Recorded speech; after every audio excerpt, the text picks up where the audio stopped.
This is ASO TV News at 7. I am Rosemary Ukokotega. Many thanks for joining us. The headlines. President Tinubu calls on FCT Minister to ignore bystanders and focus on delivering results. FCT Minister renames Abuja International Conference Center after President Bola Ahmed Tinubu. In sport, Nigeria Football Federation approves Sam Okwaraji Secondary School's soccer championship nationwide. President Bola Ahmed Tinubu has urged Minister of the Federal Capital Territory, the FCT, Barrister Nyesom Wike, not to be distracted by busybodies and naysayers, but to focus on his mandate to transform the nation's capital. President Tinubu stated this on Tuesday when he inaugurated the rehabilitated and refurbished International Conference Center Abuja, which is now renamed in his honor as the Bola Ahmed Tinubu International Conference Center Abuja. The president said his administration is aware that modern infrastructure remains the backbone of economic prosperity, noting that the rehabilitated conference center is a reflection of Nigeria's commitment to regional diplomacy, continental trade discussions, global partnerships, and many thoughtful, well-outlined goals that reflect Nigerian first. The president also informed his political friends, appointees, and government officials that there won't be free usage of the conference center for social or corporate events. The event was attended by the FCT Minister Wike, Senate President Godswill Akpabio, Ministers Wale Edun for Finance and Economy, and Lateef Fagbemi for Justice, among others. The Minister of the Federal Capital Territory, Barrister Nyesom Wike, has renamed the Abuja International Conference Center after President Bola Ahmed Tinubu. Speaking during the official commissioning of the newly upgraded facility on Tuesday in Abuja, Barrister Wike announced the center would henceforth be known as the Bola Ahmed Tinubu International Conference Center. One thing is just that, what do you want to do? What do you want to achieve? Are you committed to it? Yes or no? And prudent financial management is key. Nobody can claim that he has all the resources in the world, but the ability to manage prudently is what is more important.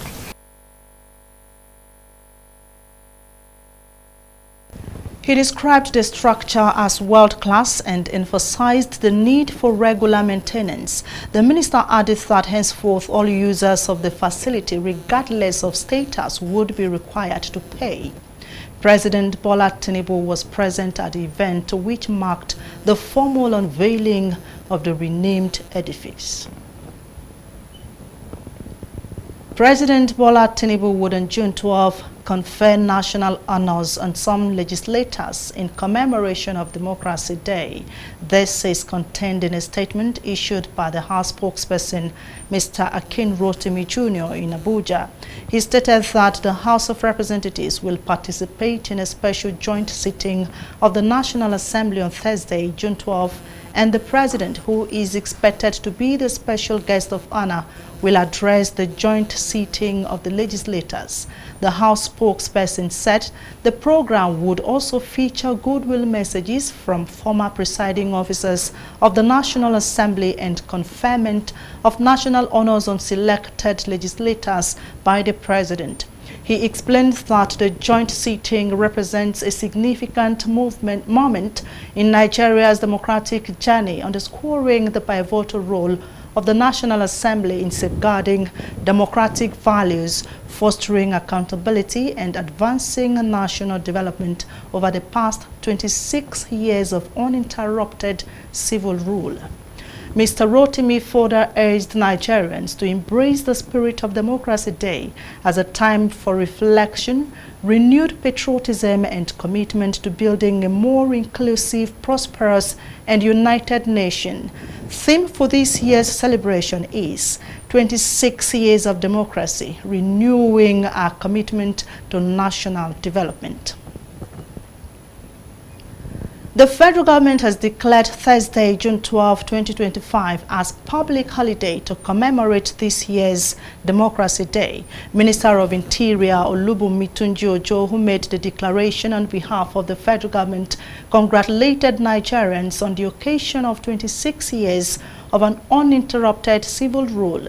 A statement signed by the Permanent Secretary of the Interior Ministry, Magdalene Ajani, quoted the minister as saying that June 12 represents the nation's historic journey to building a nation where truth and justice reign and peace is sustained and a future assured. He said the last 26 years tell the story of the country's resilience, strength and courage, and the hope renewed than ever.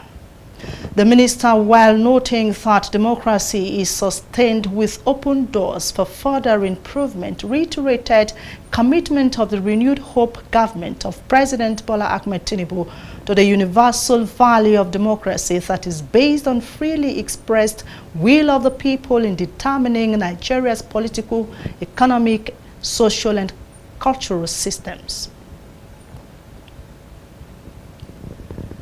The federal government has reaffirmed commitment to significantly reducing maternal and child mortality rates across Nigeria, setting a target of 20% reduction in maternal deaths and a 15% drop in under-5 mortality by the year 2027.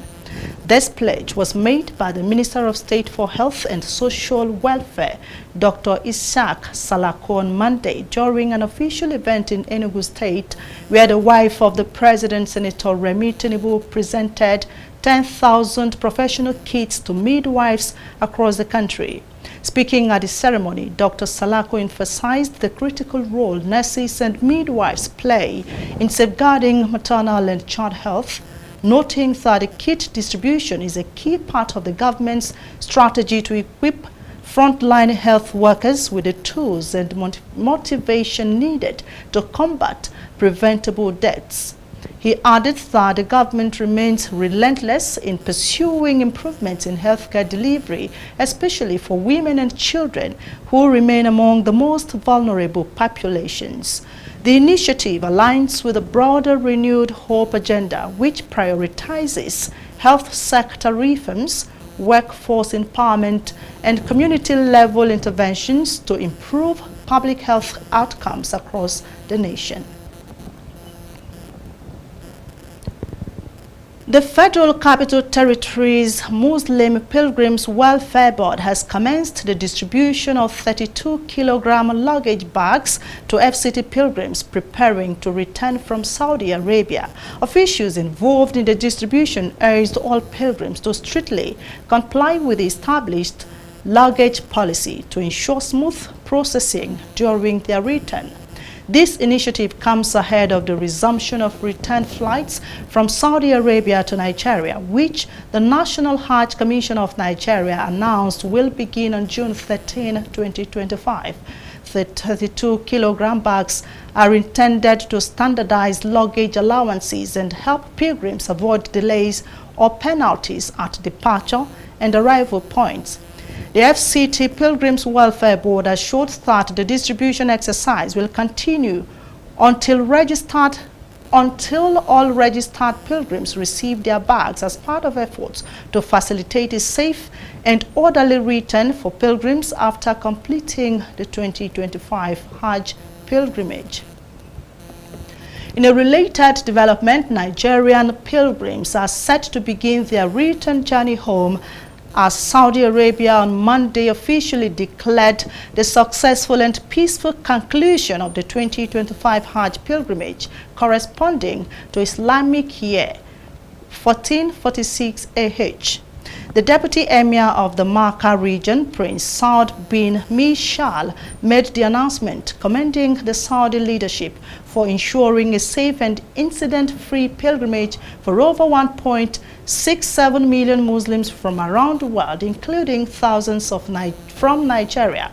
The National Hajj Commission of Nigeria, NACON, confirmed that return flights for Nigerian pilgrims will commence on June 9, marking the end of a spiritually significant journey for many. While many pilgrims expressed gratitude and joy for the opportunity to perform the sacred rites in the holy cities of Mecca and Medina, the exercise was not without its somber moments. 7 Nigerian pilgrims were reported to have died during the pilgrimage, primarily due to cardiac arrest and heart failure, according to Saudi-based medical teams. The deceased pilgrims were from Oyo, Abia, Edo, Plateau, and Kano states and were buried in the kingdom in accordance with Islamic rites. Despite the losses, the 2025 Hajj recorded a significantly lower mortality rate among Nigerian pilgrims compared to the previous years when at least 30 deaths were reported. NACON expressed condolences to the families of the deceased and thanked the Saudi authorities for their support and efficient management of Hajj logistics and healthcare services. As pilgrims prepare to return home, the Commission already assured that all arrangements have been made for a smooth and dignified return process, beginning with those who arrived earliest for the pilgrimage. The 2025 Hajj will be remembered not only for its spiritual fulfillment, but also for the improved coordination and safety measures that helped ensure a largely successful exercise for Nigerian pilgrims. The Aguma of Gwagwalada, Alhaji Muhammadu Magaji, has defended FCT Minister Barrister Nyesom Wike against critics, citing the minister's notable achievements in the nation's capital. The traditional monarch made the defense after the Aguma's second Salah Durbar, part of the Eid al-Kabir celebrations. Our correspondent Abdullahi Mukhtar tells the story. The Aguma rode on horseback from the palace through Kasuandere to Demonstration Road, terminating at Nefa Field, where traditional title holders, district heads, village heads, and other tribes paid homage to him. He thanked God for the Eid al-Kabir celebration and appreciated residents for maintaining peace in the area. Alhaji Muhammadu Magaji commended Minister Wike for the road projects in Gwagwalada, stating that the area has never seen such development. Thank the Honorable Minister of FCT for being make Gwagwalada as a small London today. Because about this issue, let's say over 15 years ago, we are battling to get a good road. There are so many ministers came, we never get this job done. But through the Minister of Federal Capital, Mr. Uke, less than 1 month, you need to come and see Gwagwalada today. So we sincerely thank the Honorable Minister for done this work for us. The traditional monarch challenged critics of the FCT minister to acknowledge the tangible projects executed by the minister. Nobody can challenge even what you're supposed to. If you spend any amount, it's practically in the ground. So past minister, award contract more than 10 years, nothing was done. But in a few months, alhamdulillah, Mr. Project did it for us. So thank you very much. And also say my community that we should put here together to move forward. Maintaining peace is very important. The district head of Kasanki, Alhaji Abdullahi Muhammad, and other residents spoke about the significance of the Salah Durbar, appreciating the Aguma's effort in promoting peace and unity. We have really tried to showcase the culture of Gwagwalada Chiefdom, and as well as coming together in our mass to promote the culture and as well as supporting the Aguma of Gwagwalada, Alhaji Muhammadu Magaji. Let me appreciate the effort of the organizers and the sons of Almighty for give them the strength and wisdom to make this gathering a reality.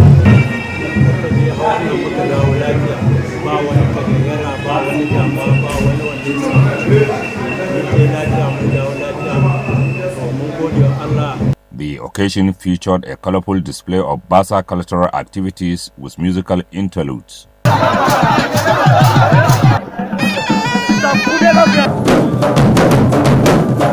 A special prayer was offered by the Chief Imam of Gwagwalada, Malam Muhammad Tukur Zaria, for the country and its leaders.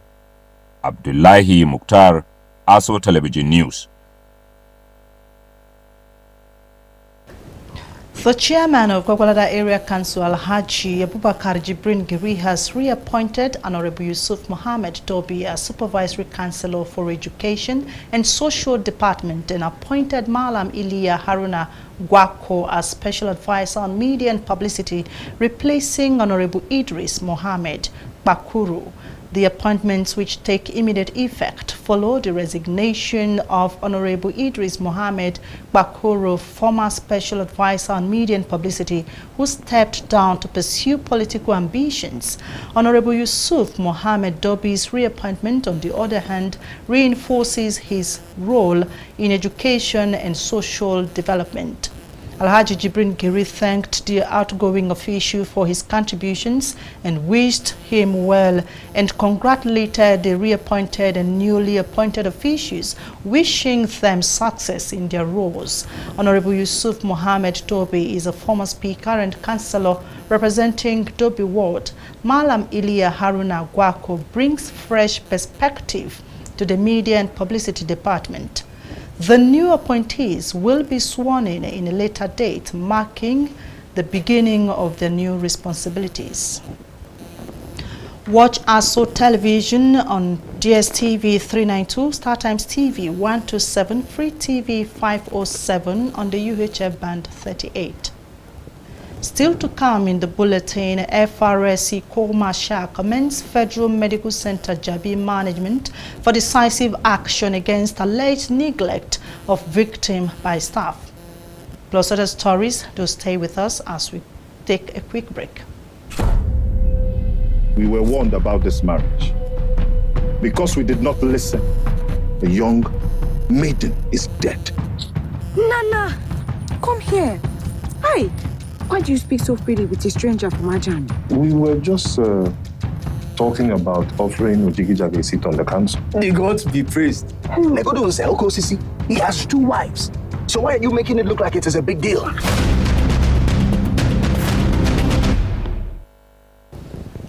Thanks for staying with us. We go ahead with other stories. Prominent stakeholders of the People's Democratic Party, PDP, have reaffirmed Senator Samuel Anyanwu as the duly elected and substantive National Secretary of the party.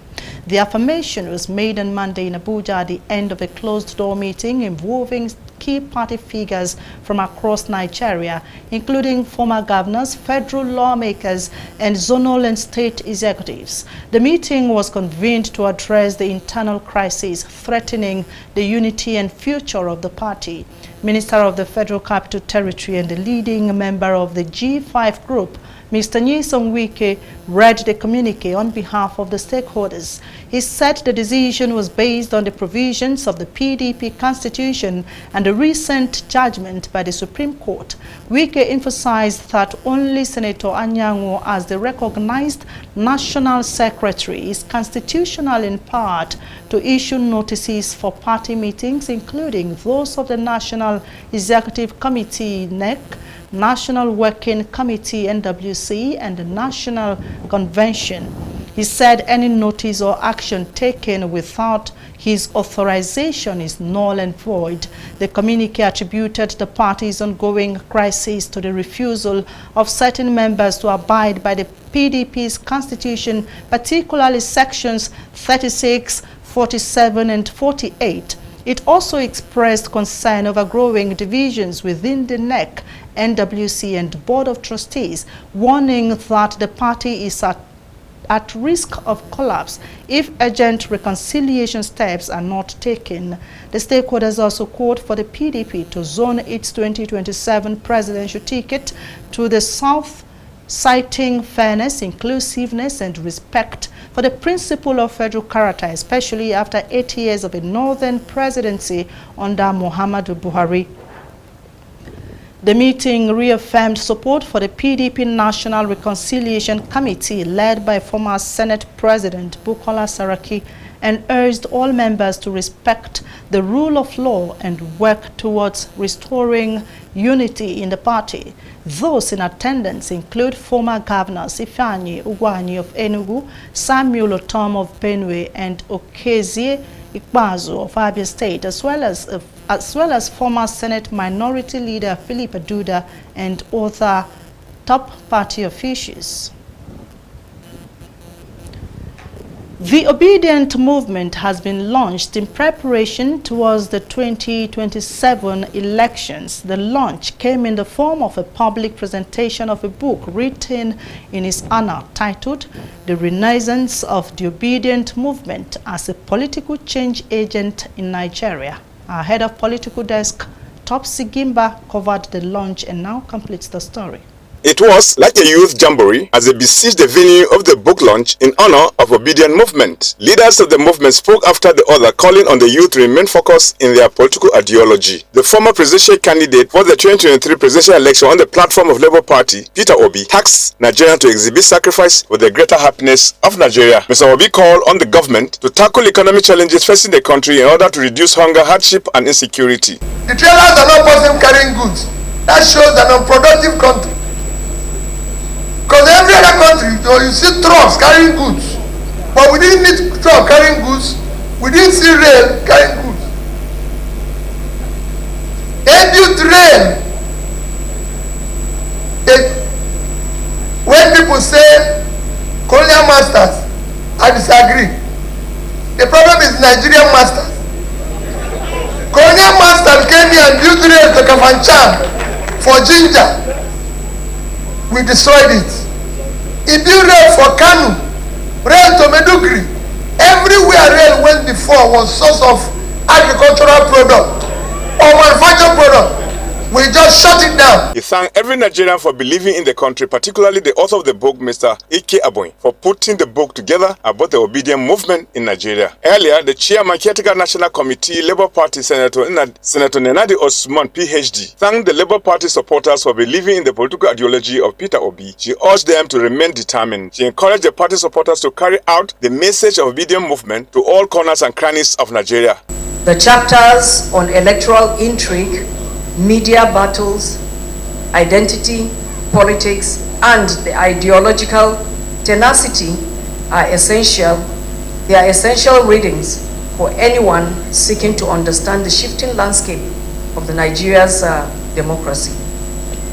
Particularly, poignant are the reflections on justice, character, and the price of being principled in a corrupt system. The special guest of honor, Professor Sam Amadi, advised Nigerians to continue to remain as change agents. Professor Sam Amadi said strong economy started with a few people. He cited the president of China, Xi Jinping, who believed in the Chinese Communist Party until the country is considered transformed today. He concluded that African leaders need to grow strong economy to free themselves from the Western neo-colonialism. How do we grow our economy? Again, let's not forget, in 1960 it was better. We're living today in a much more difficult global politics era. That nations are now going to compete against themselves. Nations now need their smartest and their most committed leaders who can get forth and resolve this crisis. Nigeria can no longer continue with the old style of Emiloko, old style of prerogatives, old style of let's come and share the loot, old style of how much can we use to buy this person. You need leaders who are going to go there, understand how the economy is working, and bring people together and create wealth. The interim coordinator of Peter Obi movement, Dr. Yunus Satanko, called on the Nigerians to remain committed and determined in the country's political landscape. The book reviewer and the author of the book called on Nigerians to read the book for its incisive explanation for Nigeria's elections. We will discuss the challenges we face, the opportunities we have, and then the strategy employed to build a Nigeria that is just equitable and prosperous for all concerned. It says that Obi was the catalyst to that foray. It was he who instigated, encouraged Nigerian youth to take back their country. It was a mere slogan, but it caught on and eventually became a mantra by itself. But for now, this captures the election. anything you want to know about the election. When journalists arrive in Nigeria to know about what happened in 2023, this book will tell the story. Senators and members of the House of Representatives and others attended the book launch here in Abuja. Topsy Gimba, ASO Television News. In a decisive response to the recent devastating flood that displaced hundreds in Mokwa local government area of Niger State, Governor Umar Bago has unveiled a comprehensive relief and infrastructure plan aimed at rebuilding lives and preventing future disasters. During a visit to the temporary internally displaced persons camp at Tifin Mazda Primary School, Governor Bago announced that the state government is donating 1 billion naira alongside 50 trucks loaded with assorted grains to aid flood victims. In addition to the immediate relief efforts, the governor revealed plans for a massive infrastructure upgrade in the region. The Mokwa Rubber Road project, including the construction of 4 new bridges, has been awarded at a cost of 7 billion naira. The Corps Marshal Federal Road Safety Corps FRSC Shehu Mohammed has commended the management of the Federal Medical Center FMC Jabi Abuja for the decisive action taken against staff alleged to have neglected a victim who was rescued from a crash scene within the nation's capital. The Corps Marshal, while emphasizing the imperatives of timely and adequate medical attention in reducing mortality rates and improving outcomes for crash victims, called on all healthcare providers to adopt a more proactive approach in responding to emergencies and saving lives of rescued crash victims. He condemned the several rejections of crash victims from FRSC operatives by hospitals. Mr. Mohammed revealed in a statement that the National Road Traffic Regulations 2024 specifically frowns at hospitals rejecting crash victims with detailed provision of adequate punishment for negligence or any form of misconduct that compromises established regulations handling of crash victims. In addition, the Corps Marshal profoundly commended a good Nigerian who single-handedly carried out the rescue of the victim, as he calls on citizens to emulate the sense of patriotism by joining hands in promoting a culture of safety, discipline and professionalism to make a difference and save more lives. The Nigeria Football Federation, NFF, has officially approved the launch of the Sam Okwaraji Secondary Schools Soccer Championship, a nationwide grassroots football tournament aimed at honoring the legacy of the late Nigerian football icon Sam Okwaraji. The approval comes following the endorsement of the initiative by the Senate Committee on Sports Development, chaired by Senator Abdul Ningi. Conceived by the Samuel Okwaraji Foundation, the championship is set to become an annual event that celebrates the life and patriotism of Okwaraji, who tragically died on the pitch during a FIFA World Cup qualifying match against Angola at the National Stadium in Surulere, Lagos in August 1989. In a letter signed by Ruth David, the acting director of competitions, the NFF commended the foundation's efforts, describing the initiative as a timely intervention that will significantly benefit Nigerian youth and contribute to the development of football at a grassroots level. The NFF also expressed gratitude to the Samuel Okwaraji Foundation for its commitment to youth development and urged the organizers to adhere strictly to FIFA-approved rules and regulations during the tournament, which is expected to commence later this year. Late Sam Okwaraji, who held a law degree from a university in Rome, remains a symbol of dedication and national pride, famously choosing a national duty over personal ambition. His sacrifice continues to inspire generations of Nigerian youths. The competition is expected to serve as both a memorial and a platform for talent discovery, with schools across Nigeria set to participate in what promises to be a landmark event in youth sports development. And as a bulletin, many thanks for watching. Here is a little reminder that President Bola Ahmed Tinubu has officially commissioned the completed International Conference Center in Abuja, and the Minister of the Federal Capital Territory, Barrister Nyesom Wike, renamed the center after the President and now called Bola Ahmed Tinubu International Conference Center. I am Rosemary Ukokotega. Many thanks for watching. Good night.